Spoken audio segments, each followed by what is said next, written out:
Olá pessoal, mais um episódio, Varejo em Debate, o terceiro episódio, tá certo? Importante demais para você que é varejista, você que é empreendedor, você que tem um mercado, uma panificadora, um comércio em geral do varejo, está sendo impactado com esse programa que tem levado muita informação. O último episódio rendeu muitas visualizações, tá certo? Falando da reforma tributária, e hoje nós vamos falar aqui sobre PIX, imposto de renda, lucro presumido, as mudanças que houveram em 2026, o que é que está por vir, tá bom? Você sabe que o PIX tem sido um motivo de muita polêmica, a gente tem discutido aí, muita gente, comerciante pequeno, desde o feirante até o grande comerciante, a preocupação com as taxas, com impostos novos, uma polêmica muito grande, e você sabe, hoje o PIX é uma forma de pagamento que é utilizada em 30% das compras e vendas no varejo. Tá certo? Muita gente está usando o Pix, até quem tem a renda menor, hoje pouco se usa dinheiro em papel. Então é cartão de crédito, cartão de débito e o Pix. Então, com esse advento, as preocupações vão surgindo e nós estamos aqui para ajudar o nosso amigo, parceiro comerciante, a esclarecer suas dúvidas. Fique até o final. O intuito desse programa, desse podcast, é levar informação para o varejista. E hoje eu estou aqui do lado, mais uma vez, do meu parceiro José Maranhão, tá certo? Administrador de empresa, um cara experiente, são 25 anos servindo o varejo da Paraíba. Aqui quem fala é Rinaldo Maranhão, analista de sistemas, tá certo? Então, sempre nesse bate-bola entre administração de empresa, tecnologia, né? E do outro lado da mesa, mais um convidado especial, que eu vou aqui passar a palavra para meu parceiro Zé Maranhão, que vai fazer a apresentação. Pois é, Rinaldo. Nossos internautas, hoje, para falar sobre esse assunto tão polêmico, né, que é o PIX, tão comentado, tão falado, nós trouxemos aqui o nosso convidado especial, o Lauro Melo. Lauro é contador, bacharel em Direito, com vasta experiência no atendimento do varejo também. Lauro trabalha com várias empresas pequenas, micro e médias, tá? Então trouxemos Lauro aqui para conversar conosco e trazer algumas informações sobre essa questão do PIX. Vamos conversar, fazer um bate-papo, né? E com isso levar informação e tirar algumas dúvidas que certamente vocês têm. Lauro, seja bem-vindo aqui ao Varejo em Debate. Obrigado, meus amigos. Eu fico muito feliz com o convite de vocês dois. O que eu puder aqui esclarecer as dúvidas para os nossos amigos aqui que fazem parte desse canal, estou aqui à disposição. Bater esse papo gostoso aqui para que a gente possa definir qualquer dúvida no que a gente possa ajudar. Obrigado. Pois é, gente, indo direto ao ponto, Lauro, o PIX virou, como eu disse aqui, o principal meio de pagamento, né, no pequeno varejo, tá certo? E aí isso mudou a forma com que o governo, passou a enxergar o pequeno comerciante. Você percebe isso? Sim. O Pix hoje, eu posso dizer que ele hoje é quase uma moeda unânime. Você falou um dado de 30%, mas pelo que eu acompanho com meus clientes, ele hoje chega a ser de torno de 40% a 45% do recebimento dos meus clientes no ramo a qual eu atuo. O Pix hoje, ele o Brasil hoje tem como uma ferramenta crucial para ela trabalhar e investigar sobre a questão da receita das empresas hoje, do pessoal, seja do contribuinte como PJ, como pessoa física. Ela, de fato, é uma ferramenta muito eficaz para essa proposta do governo sobre a questão do PIX. Sobre a facilidade e houve também agora a questão também de ver, de fato, o acompanhamento de onde o dinheiro está rodando dentro do país. Então, com o PIX, o governo está conseguindo enxergar melhor os contribuintes. Sim, com toda certeza. Com toda certeza, ele tem uma visão mais concreta. Hoje em dia, nós temos todo o PIX, ele passa pela transação bancária. Então, o banco, hoje, ele é obrigado a fazer os SPEDs financeiros. E esse SPED financeiro, existe a questão também, o pessoal fala, do popular, que eu tenho o sigilo bancário e tal, mas toda movimentação deixa um rastro. E essa movimentação, o governo tem ciência. Tá. Ô, Lauro, a gente percebe que antes do PIX se trabalhava muito com o cartão débito, né? pessoal chegava no comércio para fazer uma compra e usava o crédito, obviamente, mas também tinha aquela parcela do débito. Hoje a gente percebe que o débito ele diminuiu um pouco e o Pix inversamente aumentou. Ou seja, as pessoas estão usando mais Pix hoje para fazer pagamento. Com base no que Rinaldo falou, você entende que o governo hoje ele tem como acompanhar realmente todas essas transações Pix, que o cliente chega lá, por exemplo, no mercadinho, ele faz um pagamento, compra lá um refrigerante e normalmente o pessoal usa até um Pix para fazer valor pequeno, né? Sim. Hoje tornou-se moda isso. Sim. Faz Pix para tudo. Então, toda vez que um cliente chega num comércio lá, num mercadinho de bairro, seja até numa lojinha de lanche ou coisa assim, que faz um Pix, o governo tem realmente como acompanhar todas essas transações. Aquele comerciante que recebeu aquele Pix, o governo tem como identificar que para aquele CNPJ foi recebido aquele Pix? Sim, com Sim. toda certeza. Hoje, devido à implantação justamente dessa palavra financeiro, que é um SPEDzinho que tem, que é das instituições financeiras, elas são obrigadas a informar toda a movimentação financeira de qualquer contribuinte. Isso desde o PJ, desde a pessoa física. Ele tem hoje esse mecanismo. Aí você vai dizer para mim, Lauro, qual é o intuito disso daí? Eu posso dizer para você, de fato saber aonde o dinheiro está andando, com quem o dinheiro está andando. E, obviamente, arrecadar. Porque o objetivo do governo é arrecadar, não tem outro objetivo. Pois é, Lauro. Então, assim, pode-se dizer, então, que o recebimento de Pix facilitou o trabalho da Receita Federal. Não é isso? Facilitou. A implementação do Pix, ela facilitou o trabalho de fiscalização da Receita Federal sobre os entes, tanto pessoa jurídica quanto a pessoa física, não é isso? Sim, sim. O Pix, ele não é que ele facilitou, ele deu lastro para a cobrança para aquele contribuinte que é omisso nas informações. Não é que você hoje, por exemplo, eu recebi um Pix, o pessoal utiliza muito esse artifício. Eu sou um pipoqueiro e recebi um Pix de uma pipoca de R$1. O governo agora vai me cobrar um imposto em cima desse R$1. Na verdade, tudo é um conjunto da nossa condição tributária do país. Não é que você vai pagar o imposto acima de R$1. Você vai pagar o imposto, o que você ultrapassar da sua linha de isenção. Ou se você for uma pessoa PJ, que é o que eu recomendo a pessoa ser hoje, não é recomendável você ter, digamos, ser um empresário hoje autônomo ou informal. É uma condição que você tem a necessidade hoje de ser uma pessoa jurídica para que descaracterize a personalidade física, a personalidade jurídica. Então, hoje o governo ele tem como entender que o PJ recebeu alguns PIX, porque existem alguns PIX que de fato não são considerados receita, ele saber o que foi receita e cobrar essa receita que tecnicamente você que sabe ou não sabe, por não ter orientação, não sabe que essa receita ela é tributária. Eu acredito que no decorrer da nossa conversa a gente vai se aprofundar mais sobre isso. Eu queria completar contigo então. Então, de maneira muito taxativa, tá certo? Sim. Tá certo? Eu quero aqui esticar mais uma perguntazinha para ti, que é: o Pix está sendo taxado, vai ser taxado? Esclareça de uma vez por todas essa polêmica.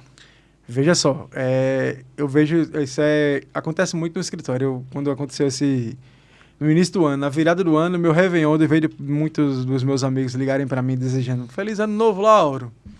Era tipo assim, Lauro, e agora? O que é que vai ser no ano de 2026? Eu já vou, o Pix que eu estou pagando aqui no depósito, comprando a minha água, comprando o meu negócio, eu já vou pagar o Pix, o imposto sobre isso aí. Eu digo para você, meu amigo, depende.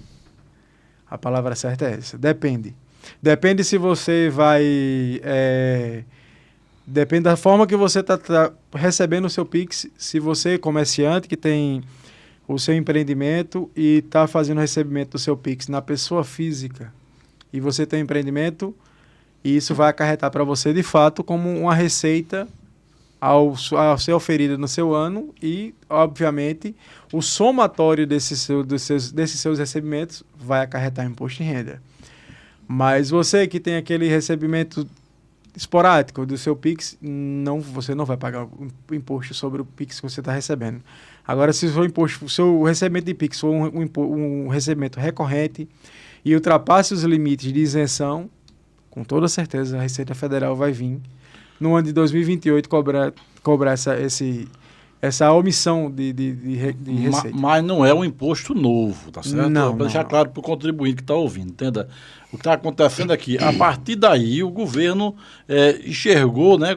A gente falou aqui da facilitação que o governo passou a ter com o Pix de acompanhar, de fiscalizar as pessoas, não é isso? Sim. Pronto. E a partir daí o imposto de renda da pessoa física ou jurídica, que sempre existiu, desde a Constituição, existe regulamentado. Então, essas pessoas, de alguma maneira, recebiam dinheiro, recebiam de outras formas, não declaravam, passavam despercebido, o governo não tinha conhecimento, não é isso? Isso. E aí, se ele não tinha conhecimento, o que é que ele fazia? Ninguém ficava sabendo, o cara não pagava. A partir do Pix, os bancos têm conhecimento da informação, passam para a Receita Federal e a Receita Federal, dentro da regra normal do imposto de renda pessoa física ou jurídica, ele faz a cobrança desse imposto. É esse o entendimento? Exatamente, o entendimento seria isso aí. Mas só para ser bem prático para aquele nosso amigo que, digamos, não tem aquela orientação. Hoje em dia nós temos a Receita... eu, Lauro, recebo o recebimento dos meus honorários tenho através do meu PJ e tenho através da minha pessoa física, através dos rendimentos que eu tiro da minha empresa. Então, o que acontece? Se eu recebi um Pix no meu CPF, esse Pix ele vai ser somado junto com a minha receita que tiro da minha empresa para oferir a minha renda anual para ter o imposto de renda.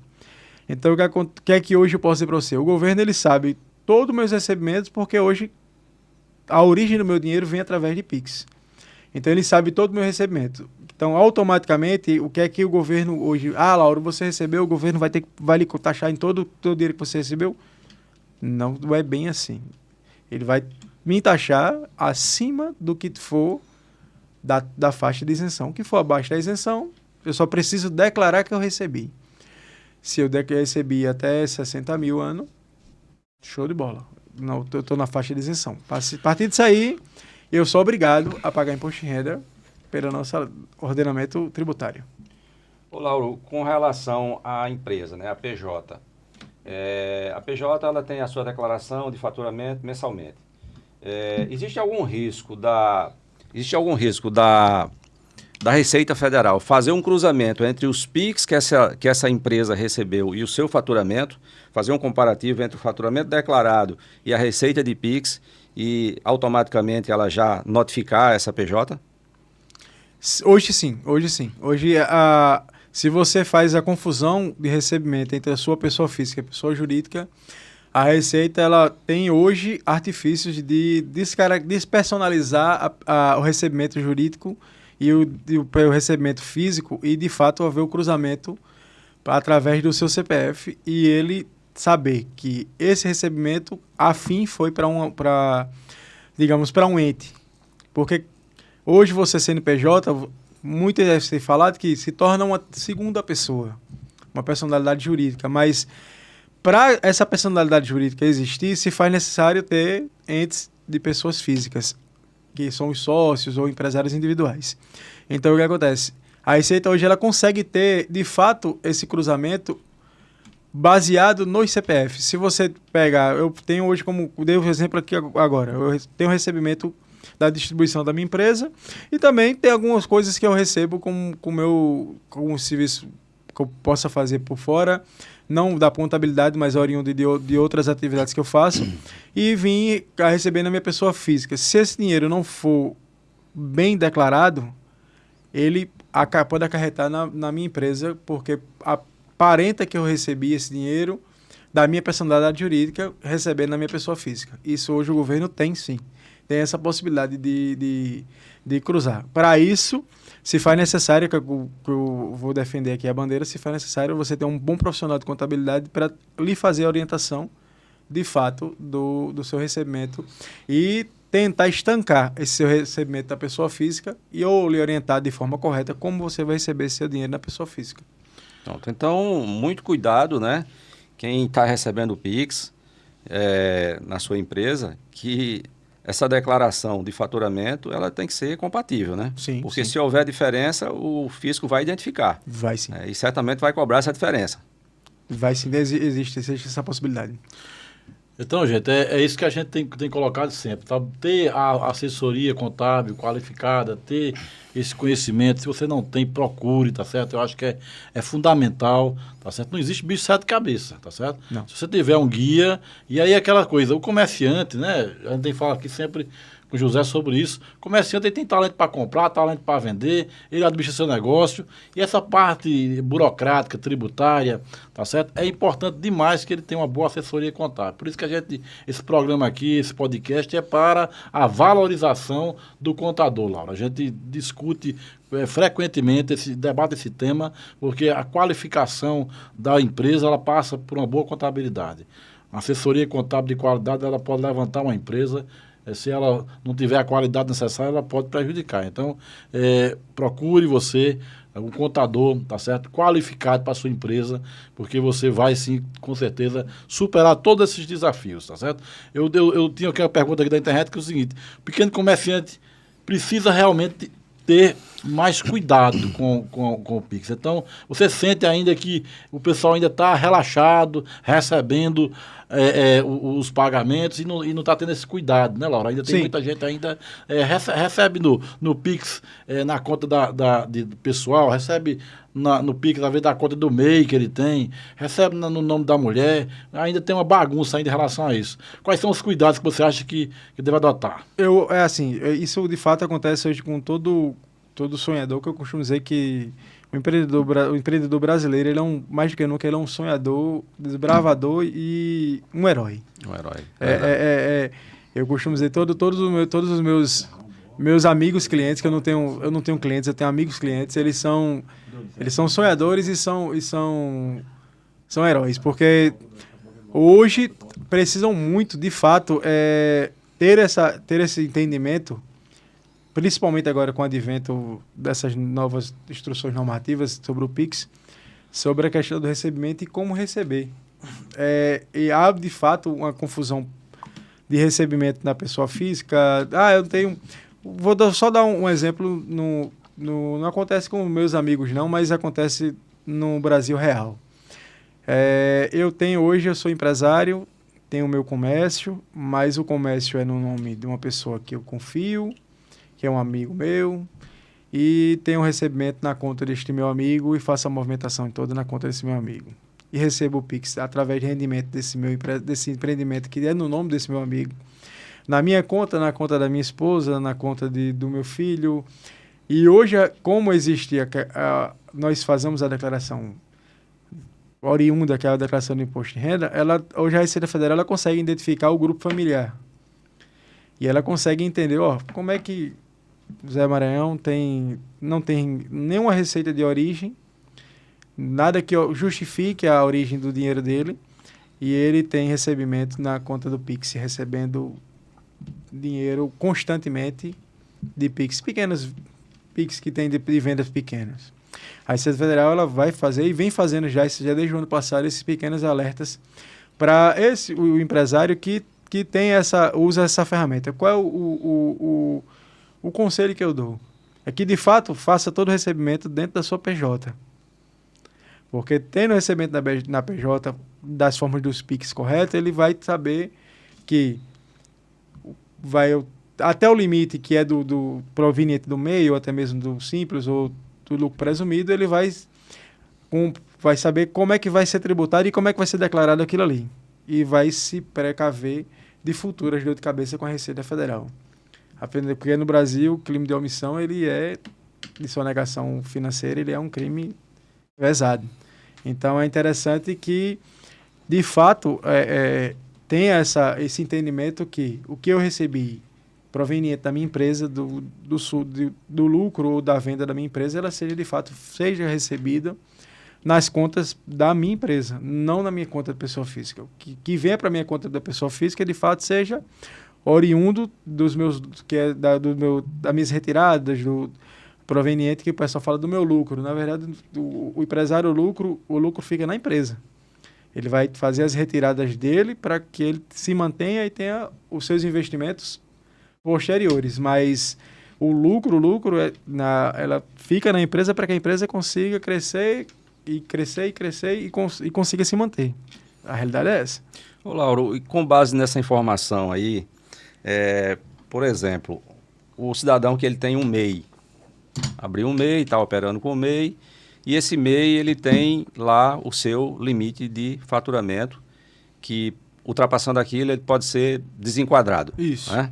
E digamos que esse cidadão está recebendo pagamento via Pix em nome desse MEI, mas aqui e ali ele acaba recebendo um Pix também no seu CPF, né? Na sua conta pessoa física.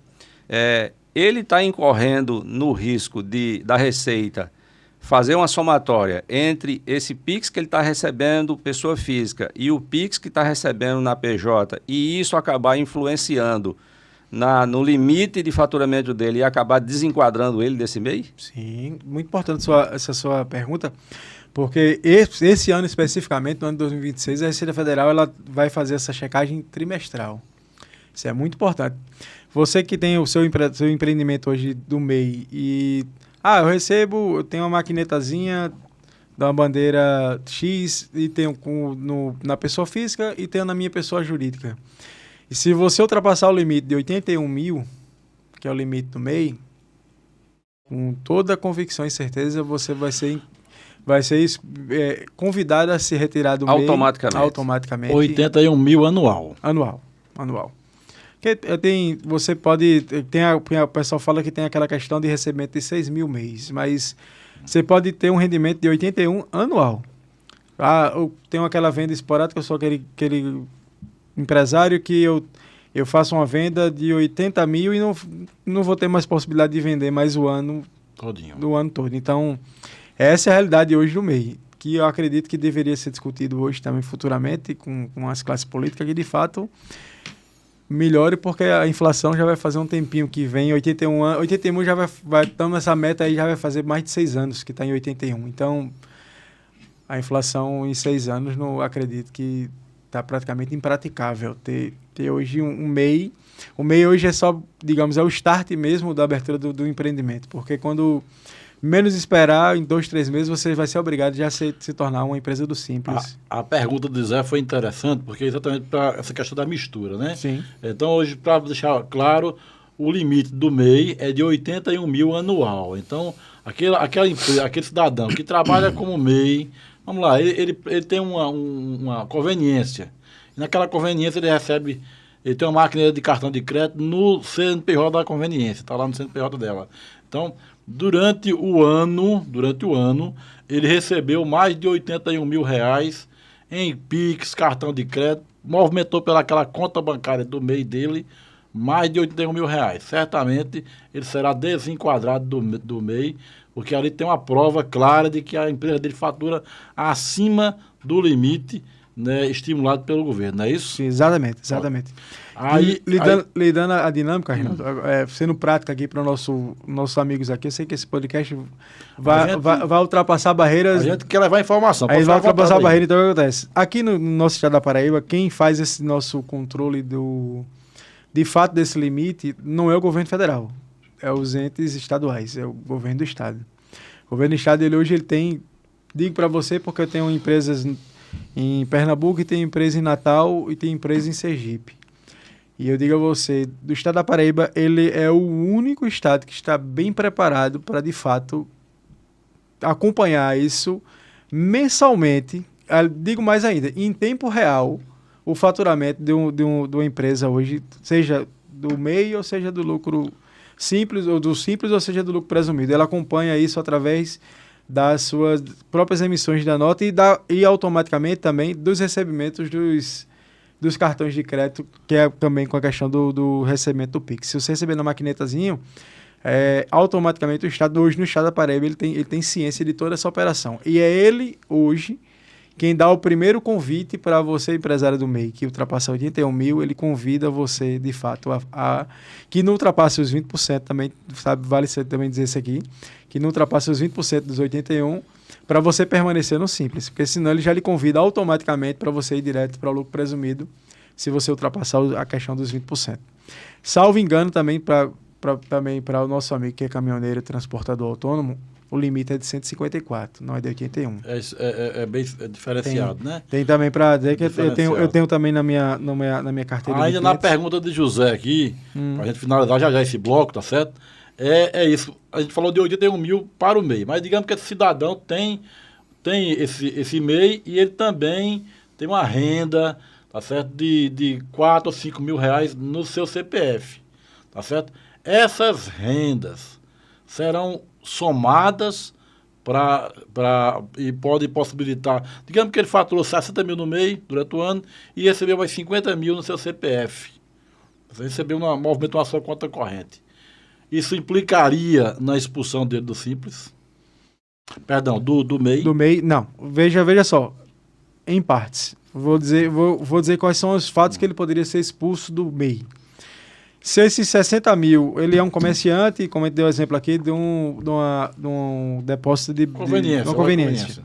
Se ele é comerciante, se a venda dele foi oriunda de comércio, e ele não declarou que, por exemplo, na sua declaração de pessoa física, que esse rendimento de 60 mil que ele teve na pessoa física, na declaração dele não teve a origem de quem foi que fez esse pagamento, há sim a possibilidade da Receita fazer a despersonalização da pessoa física e pegar o recebimento e transformar ele em pessoa jurídica. Agora, se eu tenho a minha empresa que é do Simples e do MEI e tenho o meu depósito de bebida e tenho recebimento e tenho 4 boxes na minha casa lá e recebo aluguel disso aí. Desse aí que me oferiu uma renda de 60 mil ano. Aí sim, eu fazendo a minha declaração de imposto de renda pessoa física, que eu tenho esses aluguéis e recebo essa receita mensal, mas proveniente dos aluguéis, eu permaneço com o meu MEI e tenho o meu recebimento pessoal física. Porque você está justificando formalmente o recebimento desse aluguel, dessa receita extra. Exatamente. Tudo que vai depender da forma que você for declarar esse seu recebimento. A cada dia o contador é mais importante para a sociedade, viu? É isso aí, gente. E você, meu amigo, que vai fazer sua declaração de imposto de renda, de preferência, tenha essa ciência dessa informação. Tudo que você recebeu, não venha dizer assim, eu vou só informar o que a Receita está informando na pré-preenchida, não. Porque senão ela vai pegar. Porque ela tem toda a informação. Ela quer somente que você confirme. Se você confirmar, você não vai ter nenhuma dor de cabeça. Agora, se não confirmar, ela vai vir e vem pesado. Pois a gente, encerramento desse primeiro bloco da gente, que nós falamos muito de Pix, tá certo? Espero que tenha contribuído, tá bom? É importante demais que você tenha atenção para este tema especificamente. Pix não existe imposto novo sobre Pix. O que existe é um controle maior do que entra na sua conta bancária e o governo quer saber direitinho para cobrar a parte dentro da lei, naturalmente, tá certo? Então, esse é o papel do podcast Varejo em Debate, é levar informação para quem tem interesse em empreender com segurança nesse Brasil. Pois é, e lembrando que, como foi falado aqui, né, o bom contador ele faz a diferença. E também uma empresa que fornece um bom sistema também faz a diferença. Lembrando aqui que Lauro, além de ser o nosso convidado de hoje, Lauro é um parceiro com o Cupom Fiscal Sistemas. Está conosco já há bastante tempo nessa jornada. É isso aí, gente. Voltamos daqui a pouquinho.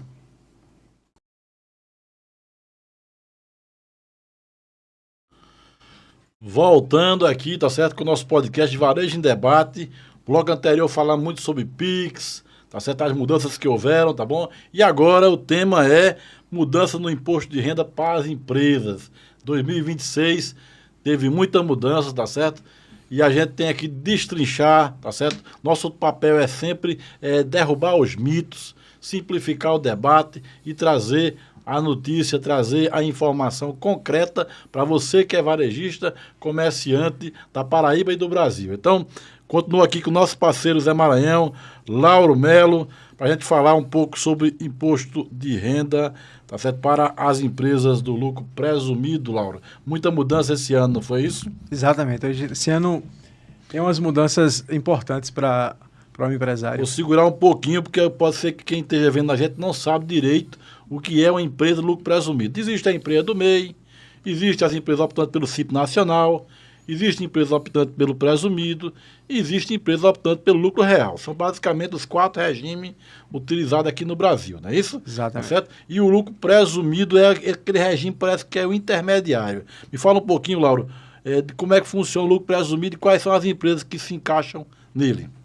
Vamos lá, o lucro presumido hoje é para aquele empresário, hoje, Rinaldo, que eu costumo dizer que ele já tem uma certa infraestrutura de empresa.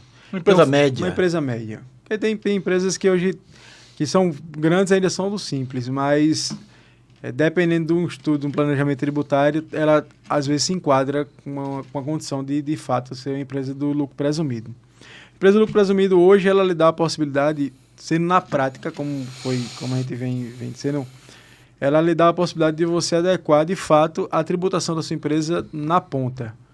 Vou ser bem prático. A empresa do Simples Nacional hoje ela não gera e não obtém crédito em nada.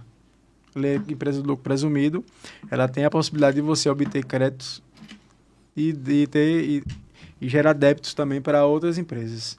Questão de faturamento. A empresa que fatura até acima de 3.600.000, ela vai ser obrigada automaticamente, de fato, a ser uma empresa de lucro presumido. Isso é anual. Presumido ou real, né? É o presumido ou real. Para fazer a opção. Aí tem essa possibilidade. Mas, assim, hoje o atrativo, de fato, de ter uma empresa no lucro presumido, se faz a possibilidade de você se ater dos créditos que existem da sua operação, obviamente, para você ter uma baixa da sua carga tributária que não ultrapasse o limite do Simples. Porque o Simples hoje é atrativo. Ainda um pouco atrativo, não muito como era antes. Eu sou um crítico severo do Simples. Tem mais assim, para quem está começando, o Simples, na verdade, ele dá pelo menos nos seus um ano e meio, ele dá uma boa base para que o empresário faça. Agora, depende também da atividade, que com 2, 3 meses... Deixa eu botar uma polêmica aqui, olha. MEI é para o nano empreendedor, para o pequeníssimo, né? Dona Maria que quer vender tapioca, não é isso? É o micro.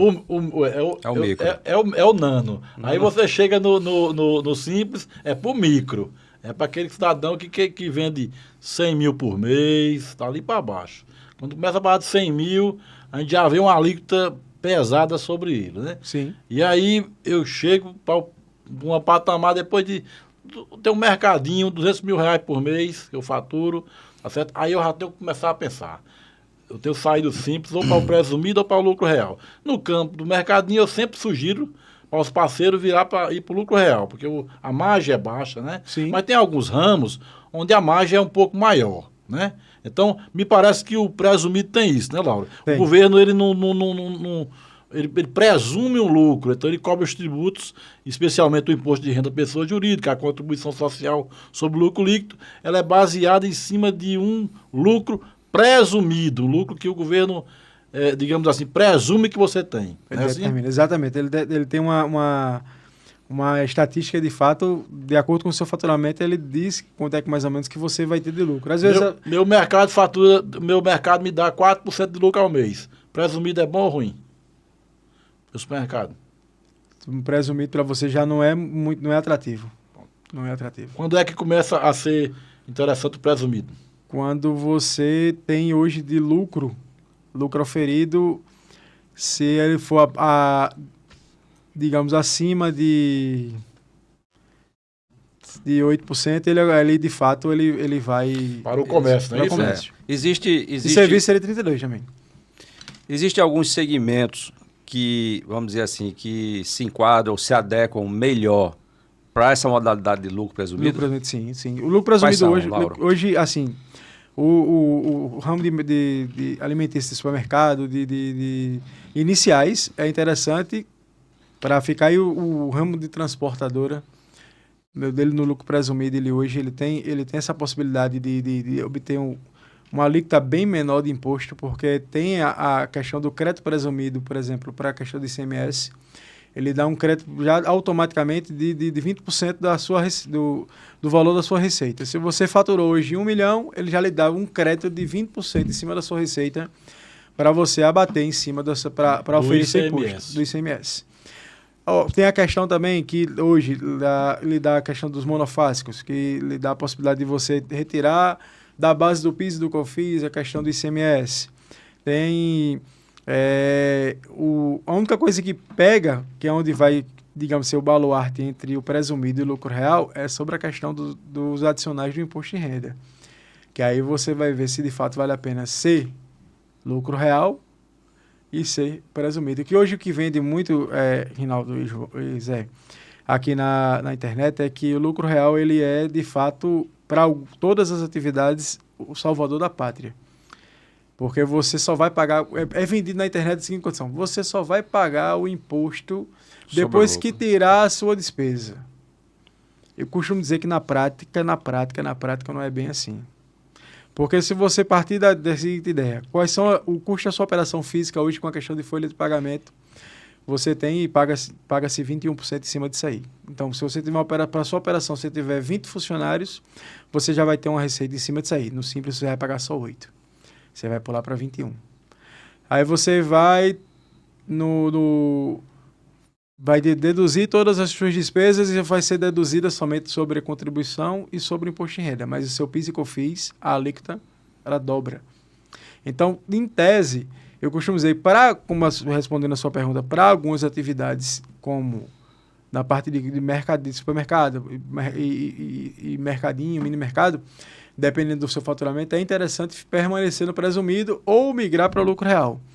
No ramo de transporte, eu costumo dizer que, por unanimidade, é interessante ficar na operação do presumido por causa desta questão do crédito presumido. E qual é o gargalo que existe para o ramo de transporte? É que você não se credita, de fato, como diferente do ramo de supermercado, você não se credita das suas despesas de compra sobre a questão do ICMS, a não ser na operação de venda e compra de bem imobilizado.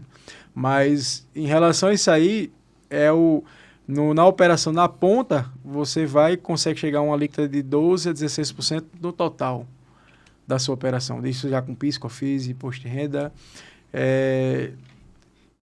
ICSS, dependendo de como for feito o transporte, você chega quase a uma alíquota de 12% a 16%. Isso para o Simples, quando você chega a faturar acima de 280 mil, você já está pagando quase isso. Então é onde vai você ter, digamos, essa linha de fato, em decidir que vai ser lucro presumido do Simples ou lucro real. Uhum. É preciso fazer, então, uma análise caso a caso de cada empresa. De cada atividade. Nós temos um know-how, a cupom fiscal e a gente trabalha muito com o sistema e com a empresa de lucro real, né? Sim. Naturalmente, Zé tem aconselhado muito a clientela em relação a isso. No ramo do supermercado, onde o lucro líquido é sempre inferior a 8%, chega em torno de 4%, 5%, 6% no máximo. A opção real, a opção que se diz, que eu digo com muita tranquilidade, lucro real. Tá certo? Sim. Agora, às vezes a gente encontra um restaurante onde a margem de lucro dele é um pouco maior do que 8%. Entendeu? Então, nesse caso, aí avaliando caso a caso, a opção pelo presumido. Então, o lucro real e o presumido, basicamente, é porque você chega no real, você vai apurar o imposto de renda e a contribuição social sobre o lucro líquido auferido. Sim. Quando você vai presumido, não. O governo te dispensa da obrigação de auferir esse lucro e ele faz uma presunção de que você ganha 8% no comércio. E em cima dos 8% cobra o imposto de renda e contribuição social. Quando você vai para uma empresa de serviço, ele imagina que você tem 32% de lucro líquido e calcula os impostos sobre esse lucro. Então, basicamente é isso. E aí, gente, a gente está aqui à disposição, tá bom? Fala com a gente, a Cupom Fiscal Sistemas, Lauro Melo aqui, também um contador extremamente qualificado. Nós temos a Sigma Contabilidade, que é patrocinadora do nosso podcast, e a gente está aberto a discutir cada caso com os nossos clientes e parceiros. É fundamental essa discussão ser feita. E não confie naquele contador que não vai na sua loja, que não conhece seu negócio, que não conversa com você, que não mergulhe nas suas contas. Contador é o teu assessor. Ele tem que conhecer a tua empresa, ele tem que te ajudar a decidir e buscar a solução que vai impactar menos imposto. Laura falou aqui que tem empresa que paga 12%, ramo de transportadora, excelente. Mas se você botar 12% dentro de um supermercado, quebra a loja, porque o supermercado não ganha mais do que 23%.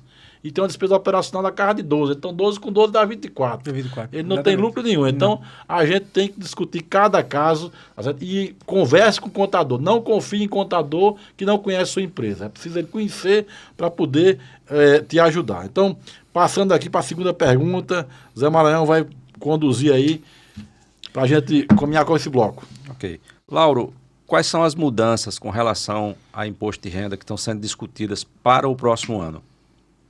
Bem, como a gente é bem sabedor que das empresas do lucro real não vai ter muita mudança não, mas para a empresa do lucro presumido tem a questão do advento dos 10% dos adicionais do imposto de renda. Isso vai sofrer um impacto muito forte no comerciante, no empresário, sobre a questão de fazer de fato o planejamento tributário, se vai ser atrativo de fato ficar nessa faixa etária de tributação. É isso que vai acontecer nesses próximos anos, que temos que nos preparar para isso aí. Para isso, a gente precisa fazer um estudo, de fato, caso a caso. Como foi dito já aqui, convide seu contador, tenham, de fato, um bom sistema para que faça essa gestão, de fato, das informações, para que a gente consiga ter, na ponta, a melhor e a menor carga. Pois é, reforçando, né, aqui o que Rinaldo acabou de falar anteriormente, é muito importante conhecer o universo da empresa, tá? O contador, a empresa fornecedora de sistemas, fazer uma visita, conversar com o comerciante, conversar com o empresário, conhecer aquele universo, saber como ele funciona, quais são os objetivos daquele empreendedor, para traçar um melhor caminho, né, para essa empresa com relação à parte de tributação, com relação ao uso do sistema. Isso é fundamental, né? Reforçando aqui o que Rinaldo falou anteriormente. Lauro, você falou dessas mudanças. Então, especificamente, no real não vai haver muita mudança, não vai haver mudança nenhuma, não. Mas a partir desse ano já tem uma mudança específica no lucro presumido. Então, o cidadão que tem uma empresa do lucro presumido que fatura R$1 milhão por mês, né? Uma empresa razoável, empresa média, porque o lucro presumido não é microempresa, é empresa média. Então, fatura R$1 milhão por mês, tá certo? Essa empresa, ela, quando fecha o trimestre dela, ela tem um lucro ali auferido de 8%, como o governo presume, né? Sim. Se for do comércio. Então, ela tem ali um lucro de 240 mil apurado, né? No lucro presumido, tá bom? Sim.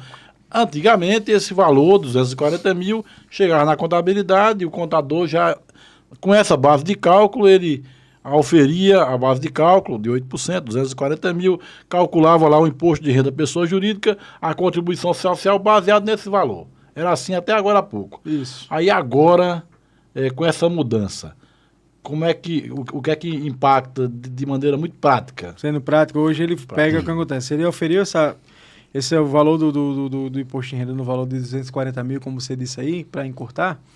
Ele tem, hoje na prática, ele tem uma alíquota redutora de 60 mil, então ele vai pagar, tem um adicional de 10% em cima da diferença desse valor, de 180 mil. E em cima de 180 mil ele vai ter os 15% mais 10%. Isso. Mais 10%. Mais 10%. Né? Então até, digamos que ele só lucrou, ele faturou 2 milhões, deu ali 160 mil reais de lucro. Nesse patamar, ele paga os 15% de imposto de renda. Isso. E a contribuição social. Quando ele passa desse valor, no caso deu 240 mil, existe uma redução de 60. De 60 mil. Um benefício aí, né, para ficar em 180, mas aí o governo agora vai cobrar, além dos 15, mais 10. Mais 10% em cima do montante dos 180. Então ele vai ter esse acréscimo, na verdade. Esse acréscimo ele calcula os 8%, os 15% em cima dos 240, que vai dar sendo bem prático, já quem está falando em números aqui. É porque a proposta do Varejo em Debate é essa, amigo. Sendo bem quem está assistindo aqui a rede é comerciante, ele tem que sendo entender bem na prática. Então, se ele oferiu em cima de 240 mil, ele oferiu hoje o imposto de 15%, ele tem 36 mil. Ele vai ter o adicional em cima disso aí.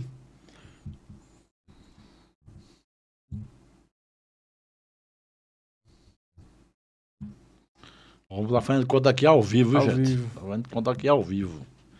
Ele vai ter um acréscimo aí de mais de R$ 2.700 em cima do acréscimo. Então, ele não vai pagar em cima de 36, ele vai pagar em cima de 36, vai ter um acréscimo aí de 38, vai ficar 38.700 no total. Então, assim, muita gente vai ter que refazer as contas se vale a pena continuar com o presumido ou migrar para lucro real. Não é isso? Exatamente. Onde vai ser a linha tênue ali, de fato, se continua no presumido ou se ele vai migrar para o lucro real, que é onde ele vai trazendo, obviamente, a contabilidade para dentro da empresa, a empresa vai conseguir fazer então isso. essa empresa que está enquadrada no lucro presumido, ela será impactada diretamente? Sim. Sim. Já empresas agora, a partir de abril, ela já vai sentir, ter na sua despesa de imposto, ela já vai sentir esse adicional de 10%. Pois é, gente. Então, essas mudanças, Laura, a gente pode imaginar, então, de fato, existe um aumento da carga tributária hoje para empresa de lucro presumido. Sim. Não é A isso? tributação do Pode-se presumido, dizer sim. isso. Pode Então, sim. Com toda a condição. o impactado esse ano é o presumido. O simples continua como está, o lucro real continua como está por enquanto, mas em 2026 já existe, de fato, um impacto real sobre as empresas de lucro presumido, especificamente no cálculo do imposto de renda da pessoa jurídica. Exatamente. Já é de fato preparado, no caso, para nossos clientes da contabilidade lá, a gente já conseguiu fazer as migrações de fato, havendo essa projeção desse trimestre para quem ficou no Simples ou quem já migrou de fato para o lucro real. Porque para eles não ficava muito atrativo, de fato, continuar no lucro presumido. No presumido. Perfeito, então. Ok, Rinaldo. Então, encerramos aqui esse bloco, né? Falando sobre as mudanças no imposto de renda para empresas, tá? Esperamos que tenhamos trazido informações para vocês, né? E partimos para o próximo. É isso aí. Um abraço.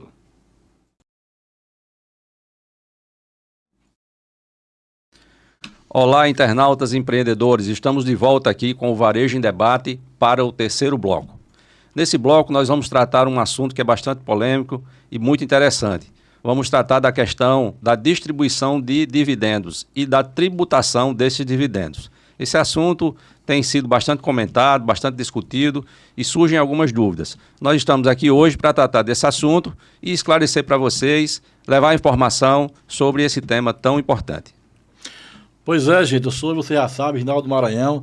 O Varejo em Debate traz temas pragmáticos aqui para você realmente entender o dia a dia do comércio, tá bom? E aí as mudanças que têm impactado tanto a empresa do Simples, quanto a empresa do presumido, quanto a empresa do lucro real, tá certo? A gente está trazendo aqui nessa primeira fase desse projeto da Cupom Fiscal Sistemas, que tem por objetivo levar a informação aos comerciantes da Paraíba e do Brasil. Hoje nós estamos aqui com Lauro Melo, que é contador, tá certo? Também bacharel em Direito, tem uma experiência como contador de mais de 13 anos aqui na Paraíba. E, Lauro, a mudança que houve em relação à distribuição de lucros e dividendos. Nós sabemos que até agora há pouco as empresas, elas pagavam seu imposto. Vamos colocar aqui um caso prático, como a gente sempre faz. Eu tenho um supermercado, faturo R$1 milhão por mês, e o meu contador faz o balancete do trimestre, nos 3 meses do ano faturou 3 milhões e me deixou um lucro de R$150 mil, e já minha empresa paga em cima desse lucro de R$150 mil o imposto de renda pessoa jurídica, pagou o imposto de renda, pagou a contribuição social sobre o lucro líquido, pagou tudo. Aí, logicamente, eu como empresário faço uma retirada de 100 mil para minha pessoa física. Até agora há pouco não tinha que pagar imposto de pessoa física. Por quê? Porque a empresa já tinha pago. Me diga o que é que o governo inventou para esse ano. O governo inventou para esse ano a seguinte condição. Veja só. Você me deu um exemplo prático no fechamento de trimestre, te deu uma receita de R$100 mil, não foi isso? R$150 mil 150 mil de lucro líquido. Então, automaticamente, mensalmente, é uma receita de 50 mil que vai ser dividido no trimestre. Até esse valor, diga você não vai pagar nada. Agora, se tivesse acontecido de ser 153 mil, você iria pagar um adicionalzinho de 10% em cima de R$ 1.000. Não ia ser 100% isento. Você ia ter que pagar Dos 3 mil. dos cima dos 3 mil. Dos 3 mil reais. Então, pode-se dizer, então, que a novidade é essa. Isso. É o governo, quando quando você ofere uma receita, né, na empresa superior a 50 mil por mês, pode dizer que é 600 mil por ano. 600 mil por Por ano, né? Exatamente. O excedente, o governo agora quer tributar. Vai tributar. Ele não quer, não. Ele vai. Já- A partir de 1º de janeiro, ele vai tributar. Ô, Lauro, mas por que essa ideia do governo agora de taxar isso, de tributar, se antes não acontecia? O que deu na cabeça do governo para fazer isso? Eu, assim, vejo que foi uma proposta, um clamor sobre a questão das taxas, taxar os super ricos, que chamam, né? Para ver a questão da paridade tributária, da igualdade social, na verdade. Em tese, para um empresário que tem, como eu já abri aqui dizendo que ele é um sonhador, que é um guerreiro, na minha opinião, eu acredito que seja altamente injusto essa cobrança de você taxar sobre os dividendos de um sonho de um empresário. Mas o governo hoje, com as suas medidas sociais, ele vem entendendo que há essa necessidade de tributar essa parte dessa parcela para oferir essa receita. A gente poderia chamar isso aí de bitributação, não? Porque já foi apurado pela PJ, já foi pago o imposto e agora vai ser pago novamente pelo sócio da empresa, pelo CPF. Cabe interpretação sobre a questão da bitributação. Eita, trava a língua boa. Da bitributação, e já tem ações sendo movidas também já no Supremo sobre isso, sobre a questão da inconstitucionalidade dessa tributação. Cabe agora somente eles decidirem, na minha visão, com certeza, se for já oferido todo o imposto e ali já está somente de técnica, no concreto, o lucro do empresário, ele não deveria ser tributado mais sobre absolutamente nada, porque já foi pago todos os impostos referente a oferir a receita. Então, assim, ali essa distribuição de lucro, ela não é uma receita.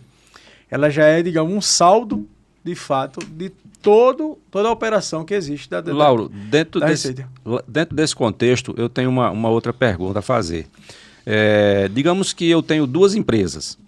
Eu tenho uma empresa que me oferiu um dividendo de 50 mil reais no mês. Certo. E eu tenho também uma outra empresa, né? Um outro ramo de atividade, um outro segmento, sei lá. E aí eu tenho também 50 mil reais lá. Então, 50 mil reais de uma de dividendo e 50 mil reais de outra, soma-se 100 mil. Né? Mas aí eu pergunto a você, vai ser tributado a diferença dos 50 mil ou não? Ou isso vale para cada CNPJ? Esse limite de 50 é para cada CNPJ, para cada empresa. Você não vai pagar nada. Explica melhor isso aí. Você não vai pagar porque a personalidade do seu CNPJ número 1 oferiu um lucro para você numa retirada de prolabore de 50. O seu CNPJ não é prolabore, é dividendo, né? Perdão. Ele está acompanhando a gente aí. Por questão de dividendos também de 50 no CNPJ número 2, automaticamente você não vai pagar. Bom, então para quem está nos assistindo, se você tiver, vamos puxar um número aqui bem alto, né? 10 empresas. Sim. Se você tiver 10 empresas e cada empresa dessa gerar um dividendo de 50 mil reais... 50 mil, né? Até 50 mil reais, você não vai pagar nenhum tributo sobre esse dividendo. O que exceder o valor dos 50 mil por cada CNPJ, vai ter uma tributação de 10%. 10% em cima. Okay. E a gente está fugindo aqui do escrito porque o tema é bom, aí as perguntas vão surgindo na cabeça, né? Sim. Então, imagine aí, então, que o governo criou uma personalidade chamada super rico, um empresário que investiu muitas vezes 2, 3, 4, 5 milhões no comércio, tá certo? E consegue tirar daquele comércio um pouquinho mais de 50 mil reais por mês. Quer dizer, se ele tirar, logicamente que dentro da renda média do brasileiro, isso é um dinheiro razoável, não quero aqui desconhecer isso. Quem ganha 50 mil reais por mês, de fato, tem uma renda razoável, tá certo? Mas o fato é chamar esse cidadão de super rico, eu acho injusto. Eu acho injusto, Porque isso é comparar a um banqueiro, talvez, que ganha milhões por mês. Então, igualar essas pessoas, eu acredito que é uma política injusta. E tem mais, sabe, Zé Maranhão, que a gente precisa observar. Quando o governo cria essa legislação, eu não quero polemizar aqui e falar de política, a gente está falando aqui de contabilidade e empreendedorismo. Quando o governo cria esse tipo de taxação, esse tipo de regra, dificilmente existe um gatilho, né? Então é como a tabela de imposto de renda. Então ele diz que a partir de 50 mil vai cobrar o imposto de renda sobre o dividendo. Tá certo? O ano que vem, com a inflação, 50 mil já não é mais 50 mil. Não. Daqui a 3 anos, 50 mil já não é mais 50 mil. Tá certo? Se não houver um reajuste, né? E na legislação, Lauro, você tem conhecimento se existe um gatilho de reajuste anual ou isso vai ficar congelado para daqui a Boa pergunta. Na verdade, não tem nada previsto na legislação sobre o reajuste anual do imposto de renda. Cabe ao gestor do país tomar essa decisão política sobre a questão do aumento da tabela do imposto de renda. Não tem. Pois é, aí você não foi vê. criado esse dispositivo, não. Aí você vê, gente, olha, aí a grande justiça, porque a gente às vezes briga por coisas tão pequenas e aí um debate fica vazio, mas olha, atente esse ano para reajuste da tabela de imposto de renda. Quando é que se reajustou? Agora. Depois de vários anos, isentou-se até 5 mil reais. Boa. Mas a tabela do MEI, desde 2017, é a mesma tabela. Então, quase 10 anos. Quase 10 anos com a mesma tabela. Então, quando criaram, não, o teto do MEI vai ser 81 mil anual. Naquele tempo, talvez fosse razoável. Depois de 7 anos, quase 10 anos, esse valor está defasado. Ninguém consegue ter um pequeno negócio que só fatura 6.800 por mês. Tá certo? É muito pequeno para você encaixar até uma tapiocaria. Sim. Porque não é lucro, meu amigo, é faturamento. Quem vende 6.800 por mês ganha 2 mil. Exato. Entendeu? No máximo 2 mil reais. Então, não tem condição. Então, e passando disso, você está expulso do MEI. Isso é uma injustiça. Você vai para um outro ponto, Zé, que é a tabela do próprio Simples Nacional. Também. Né? Também. E aí, você queria acrescentar alguma coisa? Fazendo uma conta rápida aqui, né? 2017. Quase 10 anos. Se você fizer uma conta rápida aí, tem aí, no mínimo, aí uns 50% de depreciação. Pois é. Então, quando o governo cria essas regras, ele nunca coloca um gatilho. Então, por que eu estou chamando a atenção? É porque além de taxar lucros e dividendos, tá certo? E aí, além de taxar lucros e dividendos, estabelece que quem lucra 50 mil reais por mês é um super rico. Sim. Se hoje, meu amigo, a gente não pode dizer que esse cara é super rico. Talvez o super rico seja o banqueiro, que ganha 2, 3, 4, 5, 10, 50 milhões por mês. Então, tudo pode chegar nisso aí. Aí tá todo mundo alinhado. Mas daqui a 5 anos, vão continuar entendendo que quem ofere 50 mil reais por mês de lucro líquido vai ser taxado. Eu tenho só a seguinte... Estabelecer gatilho, gente, é importante demais. Eu tenho só a seguinte observação, Rinaldo, que palavra mesmo do governo falando... é que 93% da população brasileira, isso foi dado agora na entrevista, 93% da população brasileira, ela oferece uma receita de aproximadamente de 5 mil, ela tem uma receita de 5 mil, no máximo de 5 mil, 93% da população brasileira. Então, 7% da população brasileira que consegue ultrapassar, romper essa barreira. Estão limitadas a 5 mil. Aí você partindo da seguinte ideia, você, o sonhador, o empresário, que eu costumo dizer, o herói, ele hoje vai abrir uma tapiocaria, como você deu um exemplo aqui agora, ele vai procurar um ponto para alugar, um ponto hoje em João Pessoa, que a gente está procurando um ponto para botar um empresário, aqui está oferindo em R$1.000 um aluguel. Aí você vem uma energia, uma água e a regularização daquele ponto para você abrir, você vai gastar ali por mês mais uns 200 a 300 reais. Aí vem os insumos que você vai precisar, tapioca, o carrinho, a mesa, o papel, etc e tal, você vai gastar no mínimo aí de R$1.000 a R$2.000 que você vai ter. Aí você só é obrigado, você só pode faturar até 6 mil para você permanecer nessa tributação. Aí você, depois que você tirar esses custos todinho, o que é que você vai levar para sua casa? Pois é. Aí você não vai ser um empresário, você vai ser um CLT PJ. CLT não, vai ser um trabalhador PJ. Trabalhador PJ. Nem CLT, mesmo. sem os benefícios do CLT. Sem o benefício do CLT. Sem o benefício CLT. Entendeu? É isso que vai... Então, gente, olha, a gente faz aqui um protesto sobre a questão tributária, porque a gente está falando aqui do MEI que sofre, Sim. desenquadra do nada, porque você não tem como sobreviver com a receita desse tipo. A gente estava falando aqui do médio empresário, tá certo? Que está no presumido e que agora vai pagar 10% a mais de RPJ. Estamos falando aqui do médio e do grande empresário, que vai ter agora tributação sobre lucros e dividendos, tá certo? Tá bom? Agora, naturalmente, quem é que sofre mais ainda? É aquele desinformado. Sim. É o desinformado, porque se ele não tiver uma boa orientação do contador, se ele não tiver um sistema de gestão qualificado, ele vai incorrer cada vez mais em pagamento, muitas vezes, aquilo que já é muito. E eu tenho conhecido vários comerciantes da Paraíba fora que já pagariam muito imposto dentro da legislação.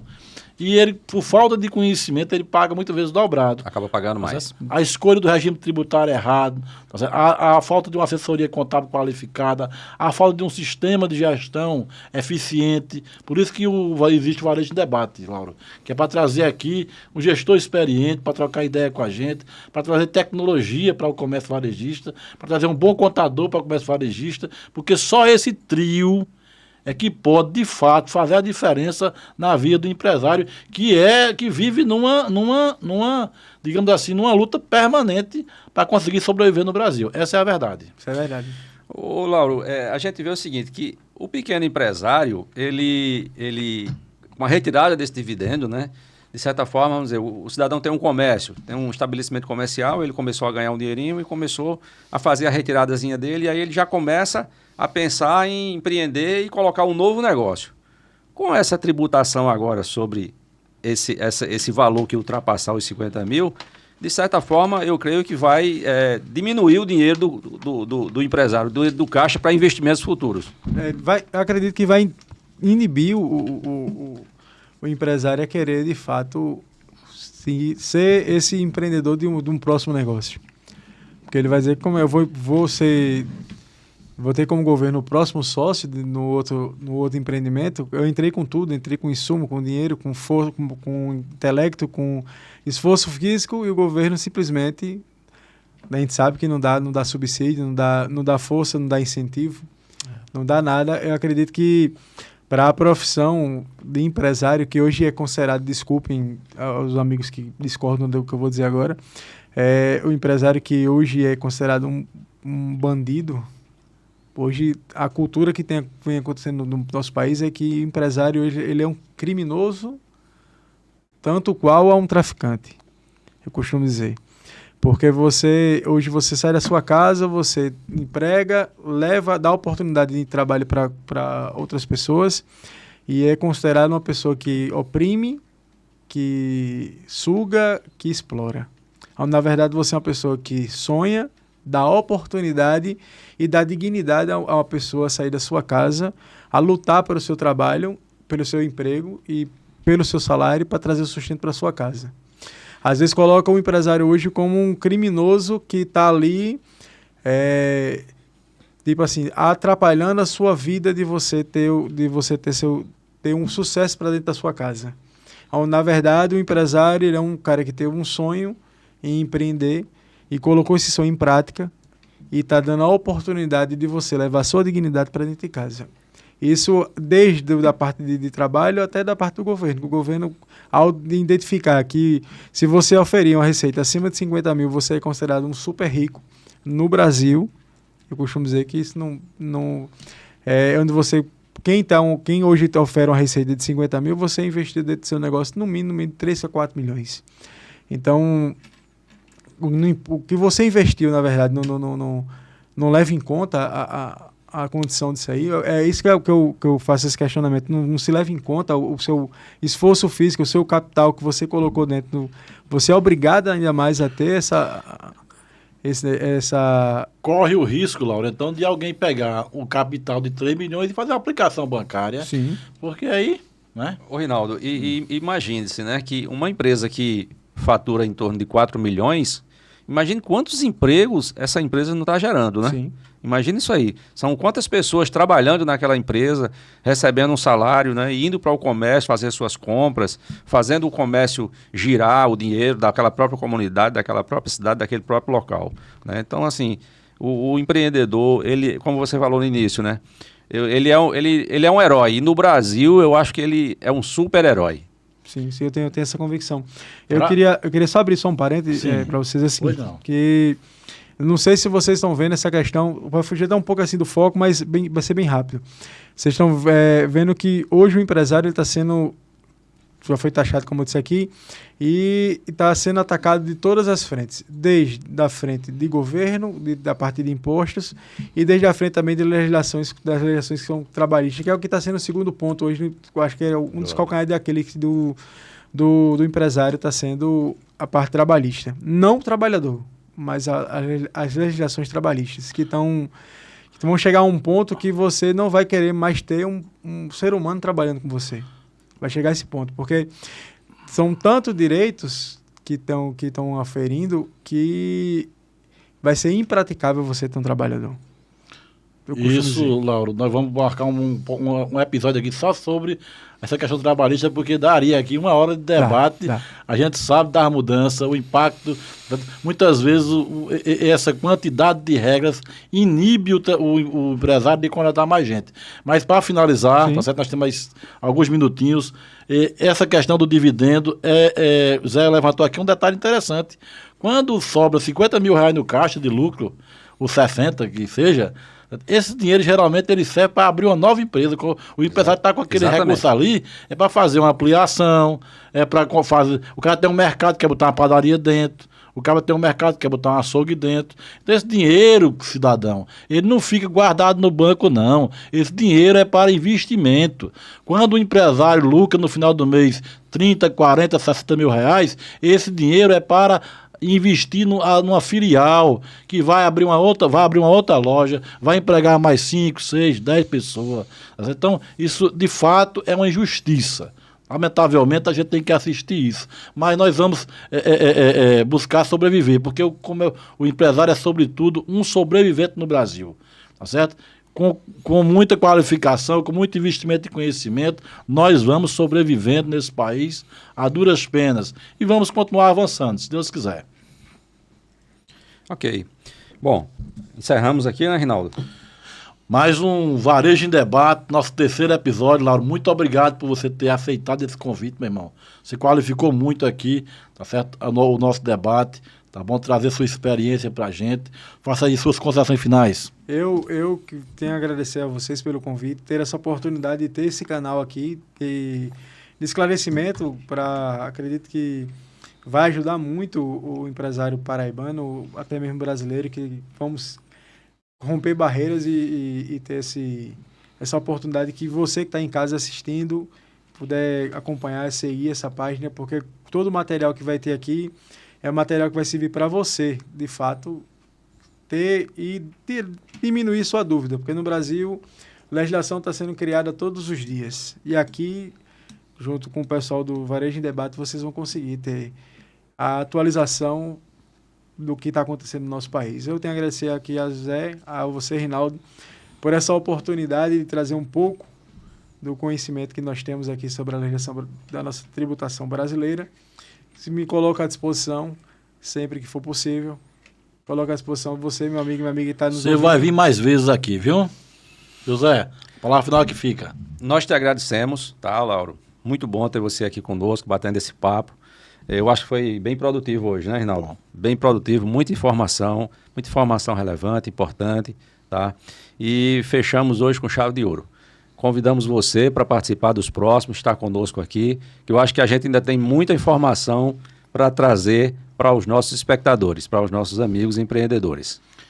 Pois é, gente, compartilha esse vídeo, envia para os amigos, tá bom? Varejo em Debate no YouTube, no Instagram, tá certo? Nós vamos continuar, nós vamos ao ar toda semana um episódio novo, tá bom? Levando informação de qualidade, varejo real, tá certo? De quem vivencia o dia a dia do comerciante da Paraíba e do Brasil. Nos acompanhe, ajuda a distribuir esse canal, a compartilhar esse material e vamos em frente. Um abraço.